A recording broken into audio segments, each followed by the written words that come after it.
सिर्फ भाषणबाजी नहीं चलेगी। अब वादों और दावों की हवा निकलेगी। भ्रष्ट बेशन सिस्टम का होगा पोस्टमार्टम। सरकार के कानों में बजेगा अलार्म।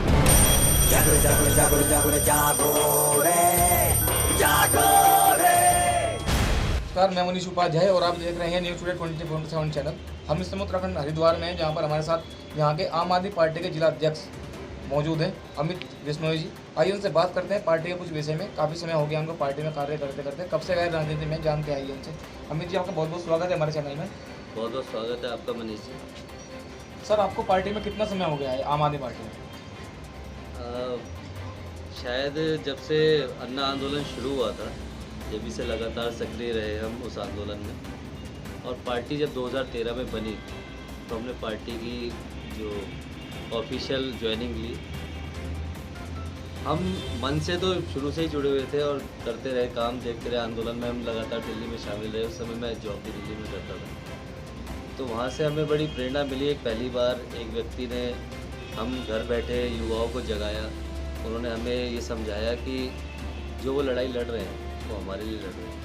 और मैं और युवाओं से भी कहना चाहता हूँ कि अरविंद केजरीवाल जी एक IRS थे।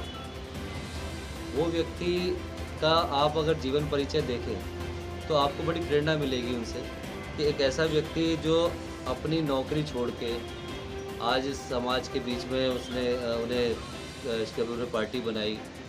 उन्हें कई तरह से कहीं स्याही फेंक रहे थे लोग, कहीं कुछ कर रहे थे, मतलब एक तरह से उन्हें डिमोटिवेट करने की कोशिश कर रहे थे।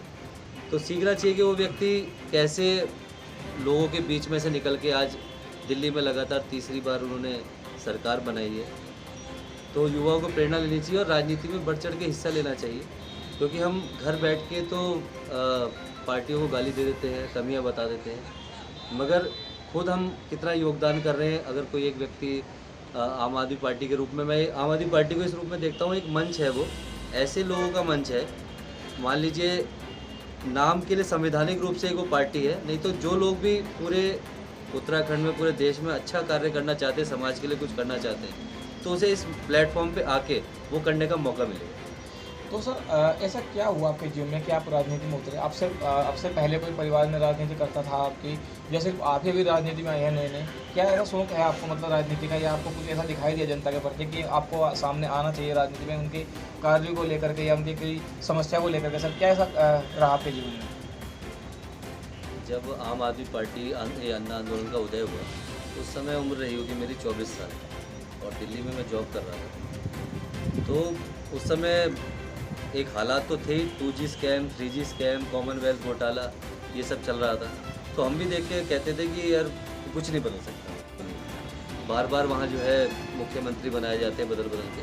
57 सीटें आने के बाद भी अगर उन्हें 3 मुख्यमंत्री बदलने पड़े, यानी काबिल लोगों की कमी है वहाँ पर। तो हम चाहते हैं इस बार काबिल व्यक्ति कर्नल अजय कोठियाल जी को मौका दिया जाए, जिस व्यक्ति ने 8 से 10 हज़ार युवाओं को नौकरी तब दे दी जब उनके पास कोई राजनीतिक प्लेटफॉर्म नहीं था।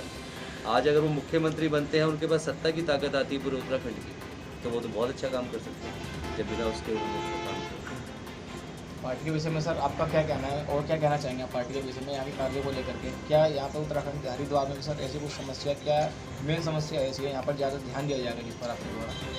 मैं सर इसके लिए ये कहना चाहूँगा आपसे कि समस्याएँ बहुत हैं। आज हम जाते हैं लोगों के बीच में, तो बिजली, पानी, तो ये बेसिक चीज़ें हैं जो जिसकी ज़रूरत है। बिजली, पानी, शिक्षा, स्वास्थ्य, रोज़गार, ये बेसिक चीज़ें तो हैं ही जीवन जीने के लिए ज़रूरी।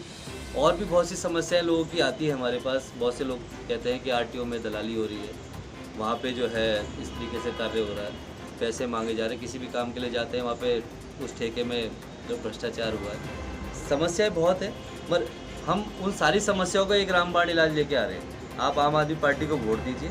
जब आम आदमी पार्टी को आप वोट देंगे तो ये सारी समस्याओं का हल होगा।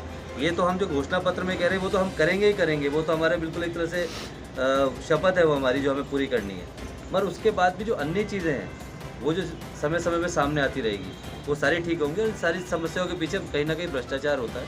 उस भ्रष्टाचार के खिलाफ ही इस पार्टी का उदय हुआ है और हम सब को उसी पे सबसे पहले लगाम लगाएंगे। तो सर अभी आपने पार्टी के लिए गाना लिखा था, अभी आपने जो लॉन्च किया है, बहुत अच्छे व्यूवर भी है उसके, लाखों में व्यूवर्स गए हैं उसके।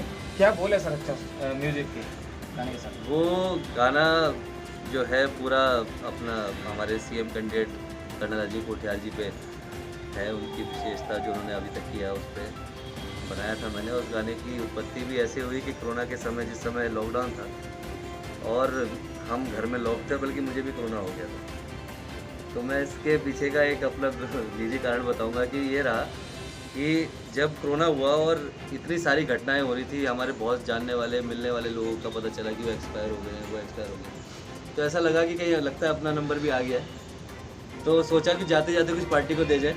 तो वहाँ से भाव निकला, खाली समय थे, लॉकडाउन थे, 1 महीने के अंदर कमरे में बंद थे, तो उस समय लिखा ये, फिर वहाँ से इस गाने की शुरुआत हुई। इस गाने के जो एक एक बोल है, आप अगर सुनेंगे तो उस एक एक बोल का मतलब है, एक एक शब्द का एक मकसद है जो समझाने की कोई कुछ नहीं बदल सकता, कुछ नहीं होने वाला। तो हम भी सोचते थे जैसा हो रहा है होने दो। उस समय एक मूवी आई थी रंग दे बसंती, आपने देखी होगी, तो उसमें आमिर खान जी कहते हैं या तो जैसा हो रहा है उसे होने दो, या तो उसे बदलने की हिम्मत रखो। तो अरविंद जी का उसी समय आंदोलन होता है, आंदोलन ये अन्ना हजारे जी का आंदोलन होता है, तो हमें भी घर बैठे बैठे जब उनकी बातें सुनते थे हम टीवी पे, तो रोंगटे खड़े होते थे। हम भी रामलीला मैदान में पहुंचते थे, कई बार अपनी जॉब के बीच में से हम छुट्टी मार के, कहते हैं वहाँ पे तिहाड़ जेल में जब अन्ना जी बंद थे तो बाहर जाके समर्थन करते थे। तो वहाँ से हमें लगा कि यार एक व्यक्ति है जो बदल सकता है सब कुछ, और उसका हमें सहयोग करना चाहिए, क्योंकि वो अकेला कुछ नहीं कर सकता, उसके साथ हम सबको खड़ा होना होगा, तभी ये, क्योंकि सबसे बड़ी आज की डेट में हिंदुस्तान के अंदर जो सबसे बड़ी परेशानी है वो भ्रष्टाचार है, हर चीज़ में भ्रष्टाचार। हम ये तो कहते हैं भ्रष्टाचार है, मगर हम ठीक करने के लिए करते क्या है, ये सवाल हमें अपने आप से पूछना चाहिए। तो सर आने वाले समय में आप अगर पार्टी से यहाँ पे चुनाव जीतते हैं, बनती आ गई पार्टी उत्तराखंड डेवलपमेंट, जैसे पार्टी लगातार बहुत अच्छे अच्छे कार्य करवा रही है, बिजली के कार्य, बिजली में फ्री दे रखी है और भी कई गारंटी योजनाएं चला रखी है इन्होंने, तो सर सबसे पहले आपका क्या मेन मुद्दा रहेगा उत्तराखंड के लिए सर? अभी जो आपके सामने घोषणाएं आई हैं वो अभी शुरुआत है। जैसे अभी पहली घोषणा अरविंद जी करके गए थे 300 यूनिट बिजली की, किसानों के लिए मुफ्त बिजली और 24 घंटे बिजली, और जितने भी पुराने आपके गलत बिल हैं वो माफ़ किए जाएंगे। दूसरी फिर अभी घोषणा की अरविंद जी ने कि हम उत्तराखंड को आध्यात्मिक राजधानी बनाएंगे। तीसरी घोषणा भी पीछे उन्होंने की बेरोजगारों के लिए। आपको पता है जब से कोरोना काल हुआ है, बेरोजगारी शायद अपने सबसे बड़े स्तर पर है आज की डेट में, और सरकारें आप देख ही रहे हैं कुछ नहीं कर रही हैं, केवल भाषण और कुछ नहीं। 3 मुख्यमंत्री बदल दिए, मुझे लगता है शायद सबसे ज़्यादा बेरोजगारी अगर है तो इस समय बीजेपी में है, वहाँ मुख्यमंत्री की कमी है, बार बार वहाँ जो है मुख्यमंत्री बनाए जाते हैं बदल के। 57 सीटें आने के बाद भी अगर उन्हें 3 मुख्यमंत्री बदलने पड़े, यानी काबिल लोगों की कमी है वहाँ पर। तो हम चाहते हैं इस बार काबिल व्यक्ति कर्नल अजय कोठियाल जी को मौका दिया जाए, जिस व्यक्ति ने 8 से 10 हज़ार युवाओं को नौकरी तब दे दी जब उनके पास कोई राजनीतिक प्लेटफॉर्म नहीं था। आज अगर वो मुख्यमंत्री बनते हैं, उनके पास सत्ता की ताकत आती है पूरे उत्तराखंड की, तो वो तो बहुत अच्छा काम कर सकते हैं जब बिना उसके पार्टी के विषय में सर आपका क्या कहना है और क्या कहना चाहेंगे आप पार्टी के विषय में, यहाँ के कार्य को लेकर के? क्या यहाँ पर उत्तराखंड के हरिद्वार में सर ऐसी कुछ समस्या, क्या मेन समस्या ऐसी है यहाँ पर ज़्यादा में? जो कर्नल साहब का जिस समय ऑन ड्यूटी थे उसकी विशेषता बताने की कोशिश की गई कि संघर्षशील भी है और काबिल भी हैं, सबके दिलों में शामिल भी हैं, शौर्य चक्रधारी, कीर्ति चक्रधारी, करे नमन सब उन्हें। तो उसमें उनके पहले पैराग्राफ में ये चीज़ समझाने की जो उनकी ऑन ड्यूटी थी, और सेकंड पैराग्राफ में हमने समझाने की कोशिश की है इस गाने में कि जो उन्होंने केदार मार्ग का पुनर्निर्माण किया है, जो मार्ग का केदार मार्ग का पुनर्निर्माण किया है उसके बारे में बताने की कोशिश की गई है उसमें कि पहाड़ों में जिसका वास है, बाबा केदार का जो दास है, भोले के फौजी हर देशभक्त को तुझसे ही आस है। तो वो उनकी जो भोले की फौजी वाली इमेज बनी उस समय पे, उसको दर्शाने की और समझाने की कोशिश की गई उस गाने के अंदर। तो मेरा सबसे यही है कि कहते हैं उस गाने को ज़्यादा से ज़्यादा आप लाइक कीजिए, शेयर कीजिए, गाना बहुत अच्छा है और ये एक भाव था जो मेरे मन से निकला था, और कभी आज तक शेर शायरी कविता कभी इनसे कोई संबंध भी नहीं रहा है अपना, पर उस समय निकला। वो जो करता है ऊपर भगवान बैठा है वो करता है, और वो आपसे करवाता है। हर व्यक्ति की जीवन में कोई ना कोई भूमिका होती है, उसी तरीके से पार्टी में भी हमारी एक कार्यकर्ता के रूप में जो हम कर सकते हैं पार्टी के लिए वो करने की कोशिश करते हैं। तो धन्यवाद अमित जी, आपका बहुत बहुत समय देने के लिए अपना।